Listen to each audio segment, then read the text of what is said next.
Before we dive in, make sure to subscribe to my channel so you never miss a story like this. Now let me tell you what happened the night my trust in marriage shattered completely. I always thought trust was the cornerstone of marriage. Until one night, that belief shattered into 1,000 pieces. It was around 8:17 p.m. when my phone buzzed on the coffee table. A simple text from her. "I'll be home late tonight. Work dinner. Don't wait up, red heart."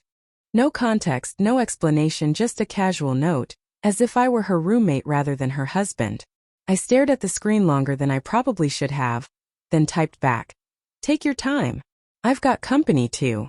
I hit send. Calm, cold, calculated. In that instant, I realized I had just set something in motion I couldn't undo. What she didn't know was that I already knew everything. The sudden late-night meetings, the unexpected urge to wear lipstick to the gym, her phone constantly face down on the table. These weren't coincidences.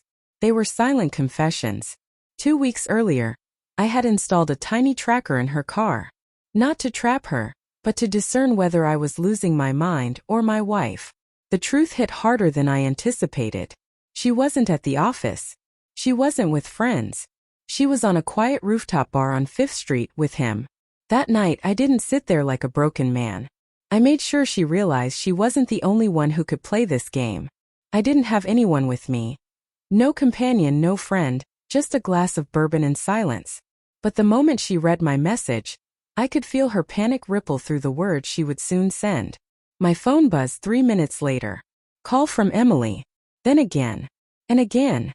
I didn't answer.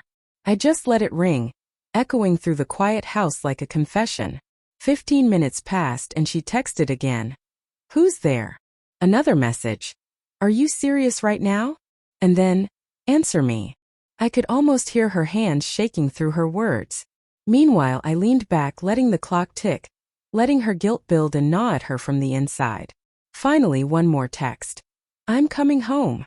She must have left her hiding spot because suddenly her calls became rapid and frantic, as if she were running while dialing. I watched her attempts on my screen but didn't answer a single one. I let the tension linger, not out of cruelty, but so she could feel even a fraction of what I had endured for months. Uncertainty, doubt, and the gnawing fear that something invaluable was slipping away.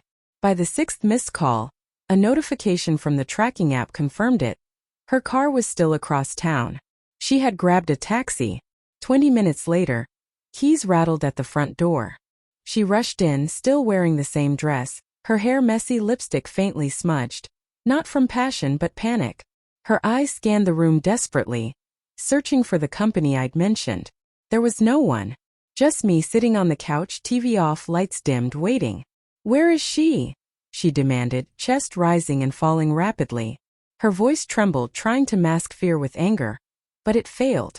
I looked at her for a long, quiet second and replied softly, "Funny question. I was about to ask you the same." Her expression changed. Confidence drained. Shoulders slumped. She knew. She knew I knew. I rose and walked to the table, handing her a small envelope. No shouting.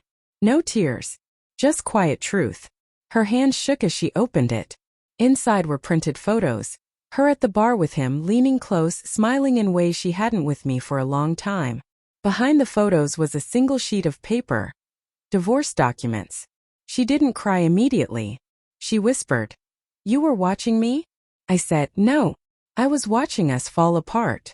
She collapsed into a chair, legs unable to support her. For the first time, she didn't justify, blame, or call it a mistake. She simply stared at the papers, then at me, and finally asked, "Is there someone else?" I looked her straight in the eyes. "No, but there will be someone who actually loves me." That's when the tears came. Real messy, silent. For years, I thought losing her would be the worst pain. But seeing her realize she had lost me long before the papers, that was the moment everything changed. She begged me to let her explain, to talk, but some things need no explanation. Actions speak louder than any apology ever could. I walked past her toward the doorway, calm and unshaken, the hardwood creaking beneath my steps. Before stepping out, I said one last thing, calm, steady, final. "You said you'd be home late tonight, so don't worry. Now you don't have to come home at all." I walked out, leaving her alone in the silence she had created. A silence that said everything.